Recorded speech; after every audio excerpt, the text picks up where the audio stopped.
하나님 말씀은 요한복음 1장 29절 그리고 이사야 53장 6절 말씀입니다. 예수님의 죽음은 고난의 죽음이셨습니다. 예수님은 철저한 고난을 통해서 고난의 과정 안에서 죽으셨다 하는 사실을 여러분들이 잊어버려서는 안 될 줄 믿습니다. 종종 우리가 이 예수님의 죽음을 통해서 믿음으로 구원받는다. 예수님의 죽음이 우리를 구원하시기 위한 하나님의 은혜다. 이렇게 이해하고 알다 보니까 이 죽음의 과정을 통과하시는 고난의 그 과정들, 이거를 우리가 흔히 간과하고 그냥 예수님의 죽음 이렇게만 생각하는 경향이 많다고 말해요.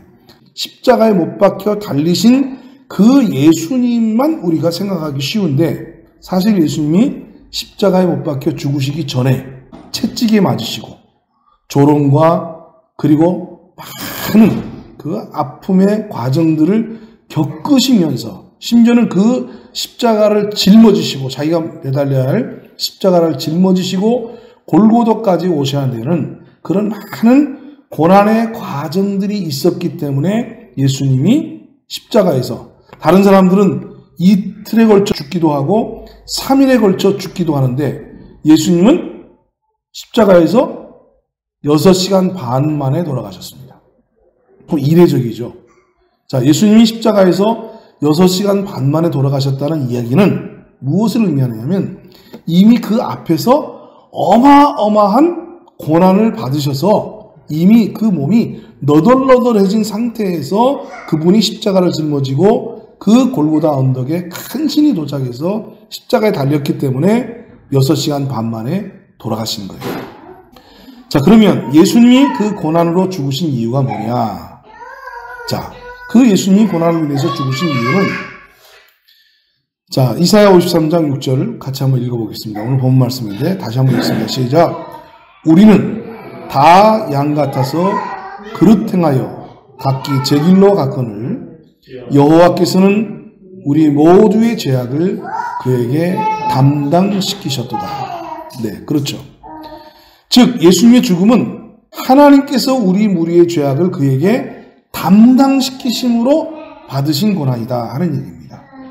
그러니까 예수님의 죽음은 인간의, 저와 여러분의 죄를 하나님께서 예수님에게 담당시키셨기 때문에 그로 말미암아서 우리가 받아야 될 고난을 예수님이 대신 짊어지신 그러한 죽음이셨다 하는 사실이죠. 하나님이 우리 무리의 죄악을 예수님에게 담당시키셨다 하는 얘기입니다. 그러니까 처음부터 하나님이 예수님을 이 땅에 보내신 것은 저와 여러분이 지은 우리의 죄를 담당시키기 위해서 예수님을 이 땅에 보내신 거예요. 아멘. 또한 예수님의 죽음은 그렇기 때문에 세상 죄를 지고 가는 어린 양으로서의 죽으심이었습니다. 어린 양으로서의 죽으심이었다. 자, 요한복음 1장 29절 같이 읽습니다. 시작. 이튿날 요한이 예수께서 자기에게 나오심을 보고 이르되 보라, 세상 죄를 지고 가는 하나님의 어린 양이로다. 예, 바로 앞서 말씀하신 하나님께서 저와 여러분이 지은 우리 무리의 죄악을 예수님에게 담당시키셨기 때문에 예수님께서는 세상 죄를 지고 가는 하나님의 어린 양으로서 이 땅에 오셔서 죽음을 당하시고 고난을 당하셨다. 그런 얘기입니다. 자, 이 사실을 알았던 예수님께서는 자신이 이 땅에 온 목적을 분명하게 말씀했습니다. 나는 죽기 위해서 이 세상에 왔다라고 말씀을 하셨어요. 마가복음 10장 45절 말씀을 같이 한번 읽습니다. 시작. 인자가 온 것은 섬김을 받으려 함이 아니라 도리어 섬기려 하고 자기 목숨을 많은 사람의 대속물로 주려 함이니라. 네, 이처럼 예수님은 자신이 많은 사람들의 대속물로 죽기 위해 오셨다라고 이미 제자들에게 가르치셨어요. 그러므로 이 예수님의 죽음은 필연적인 것이라는 사실을 알 수 있죠. 하나님에 의해서 계획되어졌고 하나님에 의해서 예수님이 보내주셨고 그리고 하나님께서 저와 여러분의 죄를 그 예수님에게 담당시키셨고 그래서 예수님은 모든 세상 죄를 지고 가는 하나님의 어린 양이 되셨고, 이 사실을 예수님은 이미 알고 계셨기 때문에 제자들에게 뭐라고 말씀하셨어요? 나는 많은 사람들의 대속물로 죽기 위해서 이 땅에 왔다라고 말씀하셨어요. 자, 그러면 오늘은 이제 우리가 집중해서 살펴봐야 될 것이 예수님의 죽음의 의미에 대한 다양한 의미입니다. 예수님은 영단번에 십자가에서 돌아가셔서 단 한 번으로 하나님께서 예수님을 통해서 이루려고 하시는 그 죽음의 의미를 완성하셨는데, 사실 이 예수님의 죽음 속에는 아주 다양한 의미들이 내포되어 있습니다. 다양한 내용들이 담겨져 있습니다. 자, 첫째로 사람의 입장에서 볼 때는 예수님의 죽음은 속죄제물이었어요. 그리고 희생제물로서의 죽으심이었습니다. 그리고 예수님 입장에서, 예수님 본인의 입장에서 볼 때 예수님의 죽음은 대속제물로서의 죽으심이었고 화목제물로서의 죽으심이었습니다. 반면에 하나님의 입장에서 볼 때 예수님의 죽음은 구속제물로서의 죽으심이에요. 이처럼 예수 그리스도의 죽음을 사람과 예수님 본인과 그리고 하나님의 입장에서 보게 되어지면 그 죽음의 의미가 각각 다른 의미를 가지고 있다는 사실을 알 수 있어요. 물론 전체는 하나로 일관되게 하나로 관통되어지고 있는 흐름과 주제가 있습니다. 속죄, 사죄라는 측면에 그것을 이루는 죽음이었다는 건 분명한데, 우리 입장에서 볼 때 예수님의 죽음은 무엇이냐면 속죄제물로서의 죽으심이었단 말이에요. 속죄제물. 우리의 죄를 속하기 위해서 구약이 어떻게 했어요? 희생양, 어린 양, 아까 보라 세상 죄를 지고 가는 하나님의 어린 양이로다 라고 말씀하셨듯이 그 예수님이 희생제물로서 우리가 속죄제물로서 우리에게 의미를 가졌다라는 얘기예요. 그래서 구약에서는 죄사함을 받기 위해서 희생제물과 속죄제물로 어린 양을 이끌고 제사장 앞에 와서 제물을 삼아서 자기 죄를 속했지만, 이제 예수님이 이 땅에 오시고 난 이후로는 우리가 하나님 앞에 나가서 우리의 죄를 속할 때 무엇을 끌고 갑니까? 보라 세상 죄를 지고 가는 하나님의 어린 양이로다 라고 말씀하신 예수 그리스도를 끌고 우리가 하나님 앞에 가서 우리의 죄를 속함을 받는 거예요. 아멘.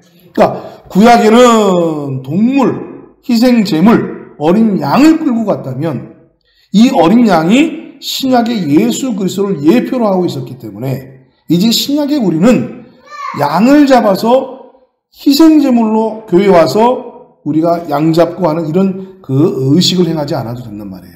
이제 오늘 신약 시대에는 우리의 죄 문제를 해결하기 위해서 어린 양 대신 예수 그리스도를 힘입어야 돼요. 그래서 찬송 중에 이런 찬송이 있잖아요. 보혈을 지나 아버지 품으로, 보혈을 지나 아버지 품으로. 그렇죠. 우리가 하나님 앞으로 나가기 위해서는 그 피로 말미암아서 하나님 앞에 나가는 거예요. 자, 여러 가지 얘기가 있습니다만은 그 구약을 우리가 예표적으로 보게 되면 이제 하나님 앞에 가인과 아벨이 동시에 나갑니다. 근데 하나님께서는 가인과 그 제물을 어떻게 했다고 그래요? 흠양하지 않았어요. 그런데 아벨의 제사와 그 제물은 하나님이 받으셨어요. 그 이유가 뭐냐? 히브리서 11장에 보면 명확하게 나와 있습니다.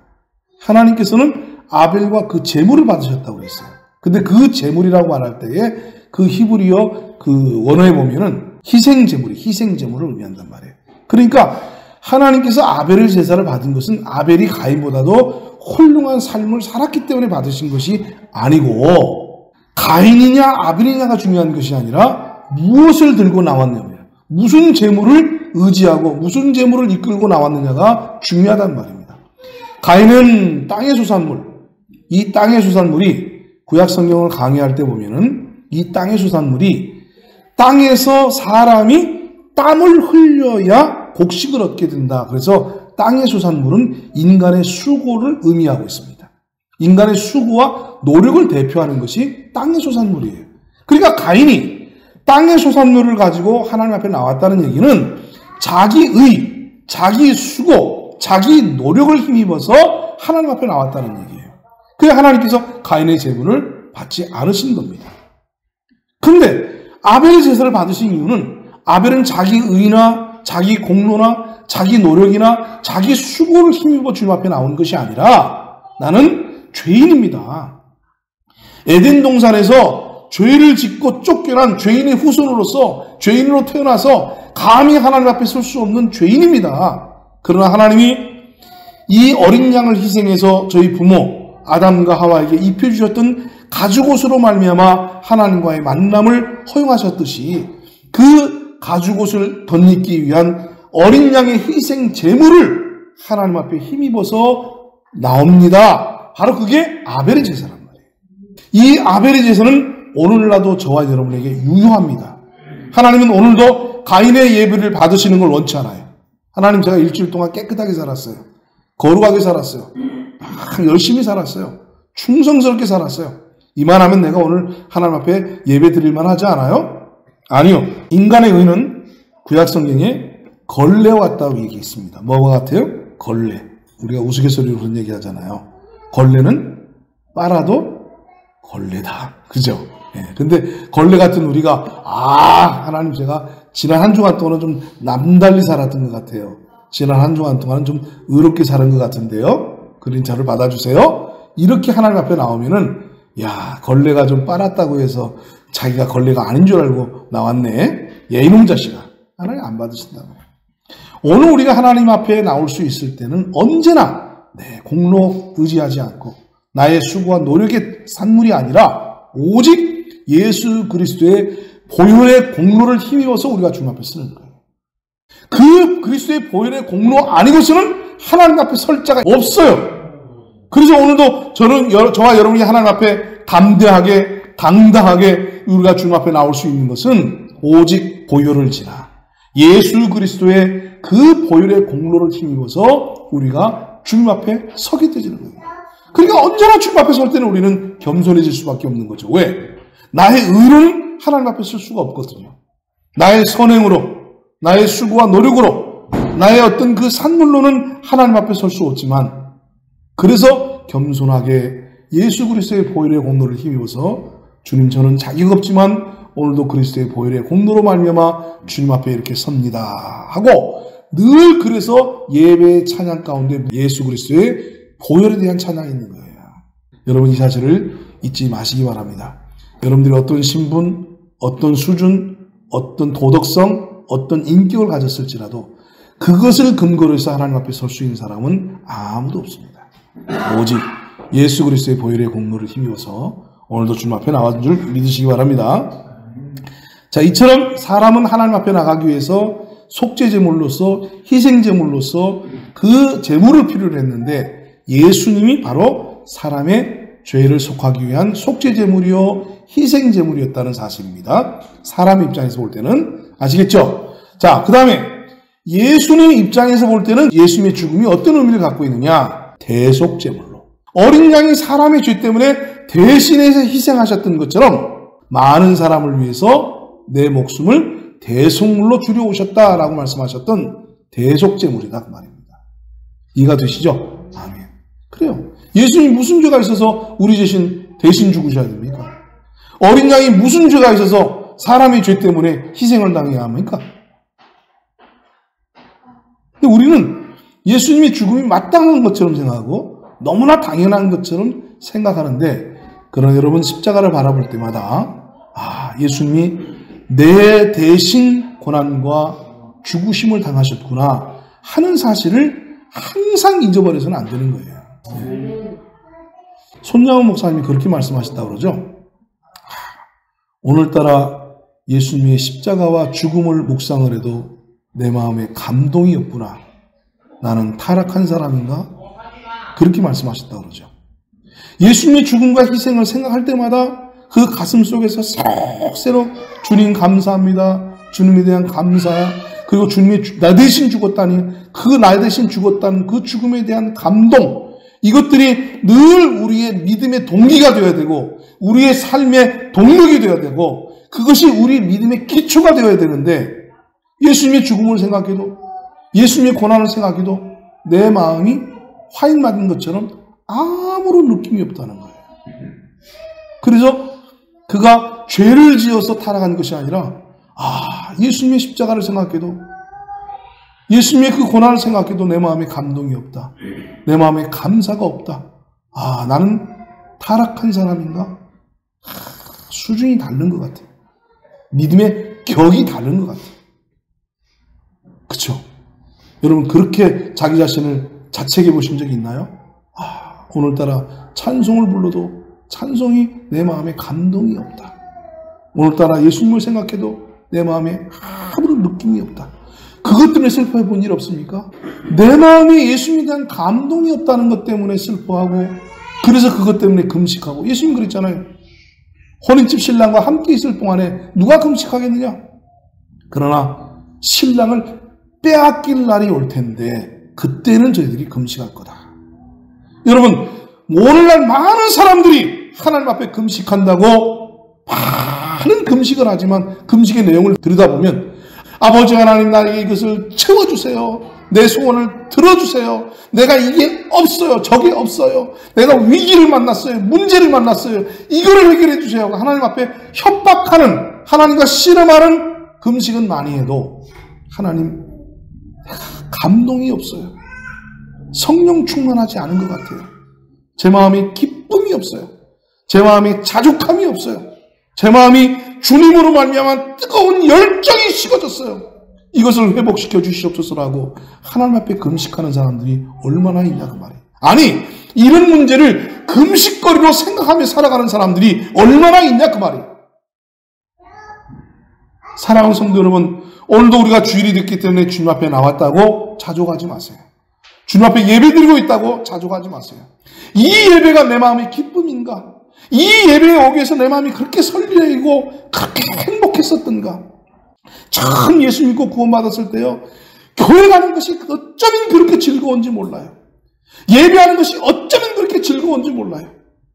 성도들을 만나는 것이 얼마나 행복한지 몰라요. 그래서요, 참 교회 가고 싶어서 가슴이 벌렁벌렁거려요. 교회 갈 때 그렇게 기쁘고 행복할 수가 없어요. 찬양을 부를 때 뜨겁게 웬 말인가 날 위하여 주 돌아가셨네. 찬양을 부를 때 막 눈물을 흘려요. 찬송을 부르면서 여러분 눈물 흘려본 적이 얼마나 되시나요? 찬송을 부를 때 막 뜨거워서 눈물을 흘려. 오늘 우리 목사님 찬양했잖아요. 아버지 불러만 봐도 그 내 마음에 감동이 있어야 되는데 어느덧 우리의 마음속에 나를 감동시키는 것들은 변질되어 있어요. 우리는 어느덧 세상 거로 세상 사람들과 똑같은 것으로 감동하고 세상 사람들과 똑같은 가치와 똑같은 입장에 있어서 감동이 되지 세상 사람은 전혀 느낄 수 없는 세상 사람들과는 비교도 안 되는 어마어마한 그 영적인 감동과 그 감격이 우리를 이끌어서 하나님을 찬양하게 하고 우리를 이끌어서 하나님 앞에 엎드려 기도하게 말고 우리를 이끌어서 하나님 앞에 나와서 충성하고 교회 나와서 헌신하면서 봉사하면서 기뻐했던 그 기쁨과 감동이 식어져 버리고 사라져 버리는데도 그것으로 인해서 아파하지도 않고 그것이 나에게 문제가 되어지지도 않고 어느덧 나는 형식적인 굳어져 버린 그런 신앙이 되어 있지는 않으냐 그 말입니다. 사랑하는 성도 여러분, 예수님은 우리를 구원하시기 위해서 당신의 목숨까지 드렸어요. 죄 없으신 예수님이 나 때문에 대신 아픔을 겪고 있어요. 사랑하는 성도 여러분, 이 예수님의 죽음을 다시 한번 우리의 마음속에 감동이 되시도록 주님과의 관계가 회복되시길 바랍니다. 주님의 그 십자가가 내 마음에 감동을 주는 사람으로 다시금 소생케 되어지길 바랍니다. 정말로 주님을 생각할 때 내 마음이 열정으로 뜨거워지고 그 열정이 나로 하여금 세상을 향해서 교회를 향해서 나가서 헌신하고 봉사하고 전도할 수 있는 사람이 되기를 바랍니다. 왜 우리가 전도하지 않을까요? 왜 우리가 찬송하지 않을까요? 왜 우리가 교회 나와서 헌신하지 않고 봉사하지 않을까요? 내 마음속에 주님을 사랑한 사랑이 식었기 때문입니다. 내 마음속에 주님의 십자가에 대한 감동이 식어졌기 때문입니다. 여러분, 죄가 무엇입니까? 거짓말하는 것, 남을 욕하는 것, 시기하는 것, 질투하는 것, 그런 걸 죄라고 생각하면요, 저와 여러분은 한참 수준 낮은 믿음의 사람입니다. 손양호 목사님이 생각하는 죄는요, 내 마음이 감동이 사라지는 것, 내 마음이 주님에 대한 열정이 식어지는 것, 주님을 향한 열심이 식어져 버린 것, 그런 것을 죄라고 생각하는 수준의 사람과 남하고 싸우고 다투는 것을 죄라고 생각하는 수준의 사람은 달라도 너무 다르다. 구원의 감격을 회복하십시다. 세 번째로요, 하나님의 입장에서는 그러면 예수님의 죽음은 무엇이냐? 구속제물입니다. 이 구속하다라는 말은 값주고 사다라는 뜻이에요. 즉 값을 지불하기 위한 제물, 바로 속전제물, 즉 구속제물이었다는 말입니다.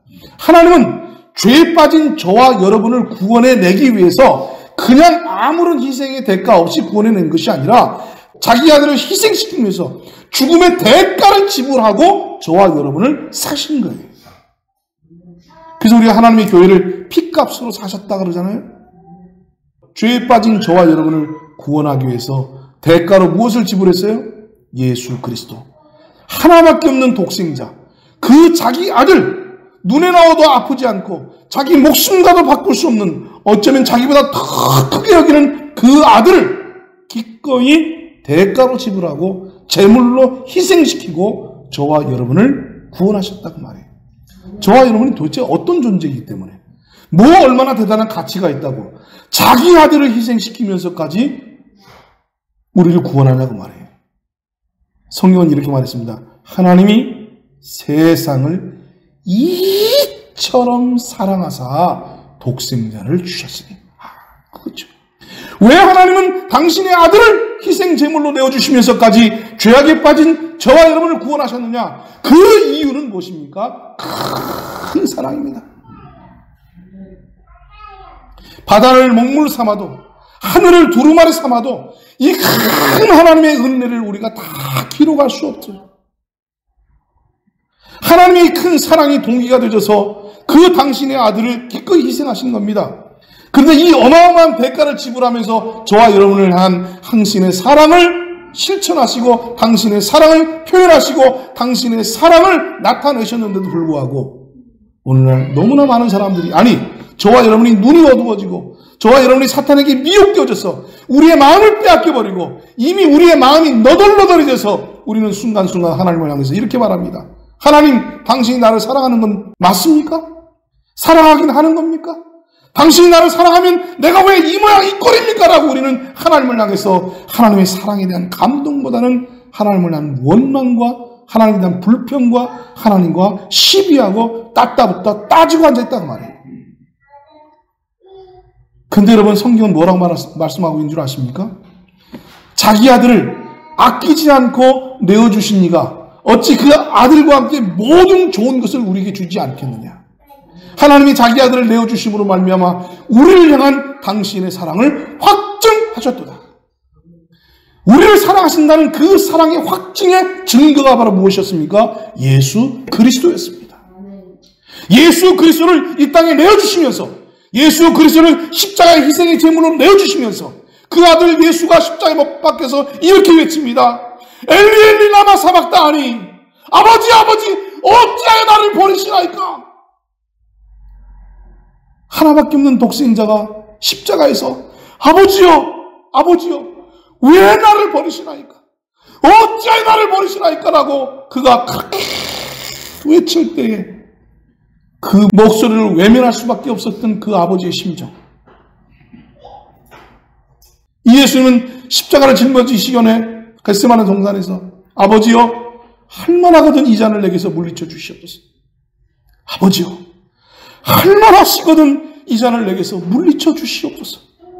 예수님이 짊어지신 그 십자가는 단순한 십자가가 아닙니다. 그 죽음의 고난과 고통이 너무나 두렵고 너무나 힘겨워서 하나님 앞에 나가서 주여 할만하시거든 이 잔을 내게서 물리쳐 주시옵소서라고 외치며 기도할 수밖에 없었고, 마침내 십자가에서 아버지 왜 나를 버리시나이까라고 절규의 목소리로 하나님을 향해서 외칠 수밖에 없었던 그 험난한 죽음의 과정이 동반되어진 죽음이었다고 말입니다. 그 아들이 절규하는데, 그 아들이 십자가에 못 박혀서 6시간 반 동안 죽어가고 있는 그 모습을 지켜보면서 그 아들이 절규하는데 왜 나를 버리시나이까? 왜 나를 이 길에 던져놓으셨습니까? 그 죽음을 외면하십니다. 애써 외면하십니다. 왜요? 아버지는 저와 여러분을 사랑하셨기 때문입니다. 저와 여러분을 사랑하셨기 때문에 자기 아들을 십자가에서 그 고통의 절규 가운데 던져놓고 그가 애절하게 부르짖어도 그 부름을 외면하고 돌아설 수밖에 없었어요. 이것은 구약의 무엇을 통해서 우리에게 예표로 보여줍니까? 베스메스로 가는 소를 통해서 보여줍니다. 어미소가 그 모든 수레를 싣고 지금 유대를 향해서 가잖아요. 근데 그 어린 송아지가 뒤에서 울부짖습니다. 엄매 배고파요. 엄마 어디 가요? 외쳐도 그는 그 소리를 외면하고 그 길을 갈 수밖에 없는 거예요. 어미소가 자식의 목소리를 외면하고 뚜벅뚜벅 그 유대를 향해서 갈 수밖에 없었던 것처럼, 오늘 하나님께서는 그 자신의 아들의 절규를 바라보면서 절규하는 목소리를 들으면서도 그는 그 목소리를 외면하고 뚜벅뚜벅 인류 구원을 위해서, 저와 여러분을 구원하기 위해서 그 희생의 대가를 기꺼이 감당하시고 그 아픔에 그 도려내는 그 심장을 감당해내셨다고 말입니다. 그 하나님 앞에 당신이 나를 사랑하신 건 맞습니까? 라고 우리가 따져야 되겠습니까? 하나님, 당신이 나를 사랑하신다면 내가 왜 이 모양 이 꼴로 살아야 됩니까? 라고 하나님 앞에 불평하고 시비해야 되겠습니까? 이미 하나님께서는 충분한 것을 다 지불하셨어요. 우리가 하나님 앞에 나가서 더 이상 불평할 수 없고 더 이상 따질 수 없고 더 이상 계산할 수 없을 만큼 완벽한 사랑의 극치를 하나님은 저와 여러분에게 보여주셨다고 말입니다. 우리는 그 주님 앞에 설 때마다 주님 감사해요. 주님 고마워요. 제가 이 큰 사랑을 받고 웬 불평입니까? 제가 이 큰 사랑을 받고 웬 시비입니까? 제가 이 큰 사랑을 받고 어째 이렇게 하나님 앞에 대들고 서 있습니까? 오히려 우리는 부끄러워서 그 주님 앞에 설 때마다 주님 감사합니다. 감사합니다. 감사합니다. 저를 외면하지 아니하시고 지옥의 불구덩이로 던져버리시지 아니하시고 그 지옥의 불구덩이 가운데서 저를 구원하시기 위해서 당신의 아들을 기꺼이 내어주신 주님의 그 사랑 감사합니다.